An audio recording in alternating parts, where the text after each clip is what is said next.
তো গাইস, আপনারা সবাই কেমন আছেন? Welcome to our new blog. তো আজকে আপনারা যদি দেখেন তাহলে অবশ্যই আপনার সাইডে অনেক কিছু দেখতে পারতেছেন। যে এখানে দেখেন, এখানে কিন্তু এগুলো কী তৈরি হইতেছে এগুলো আমরা এখন আপনাদের বলছি না, একটু পরে বলছি। তো আপনারা যদি এই পাশে দেখেন তাহলে দেখতে পারবেন যে আরও দুইটা বিল্ডিংয়ের মতো। তো এই পাশে দেখেন সুন্দর একটা নদী আছে, নদীটা কত সুন্দর। এই পাশে একটা জঙ্গলের মতো আছে। তো এগুলোর দিকে বাদ দেন, চলেন আমরা একটু সামনের দিকে যাই আর আপনাদের দেখাই যে আসলে পরিবেশটা কতটা সুন্দর। তো এখানে এগুলো যে তৈরি হয়েছে এগুলো আমরা আপনাদের বলে দিই। এটা একটা তৈরি হয়েছে মেডিকেল কলেজ। মানে বলতে চাচ্ছি, এখন যে নতুন সরকার বাংলাদেশে আসছে সেইটা এখন নতুন প্রকল্প নিচ্ছে যে নারায়ণগঞ্জে একটা মেডিকেল কলেজ হওয়া দরকার। এই কারণে এখন এই মেডিকেল কলেজটা তৈরি করতে চলেন আমরা এখন আপনাদের প্রকল্পটা দেখাই যে আসলে এই মেডিকেল কলেজটা ভবিষ্যতে কেমন হবে বা তৈরি হওয়ার পরে আসলে এটাকে দেখতে কেমন লাগবে। চলেন আমরা একটু সামনে দিয়ে আপনাদের দেখাই।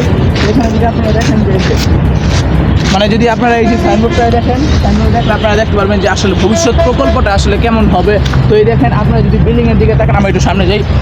আপনারা যদি বিল্ডিংয়ের দিকে তাকান তাহলে দেখতে পারবেন যে বিল্ডিংয়ের সাথে কিন্তু এই ছবিটা মিলে যায়। তো এই দেখেন, আপনারা যদি দেখেন তাহলে দেখতে পারবেন যে সেম মনে হচ্ছে, কিন্তু ওইটা যদি দেখেন আপনারা লক্ষ্য করেন, ওইটা একটা মসজিদের মতো তৈরি হইতেছে, কিন্তু আমরা এখন বলতে পারতেছি না যে আসলে ওইটা কী তৈরি হইতেছে। তো ব্লগটা কেমন লাগছে অবশ্যই আমাদের পাশে থাকবেন, দেখতে থাকবেন সিলভাস ব্লগ। বাই।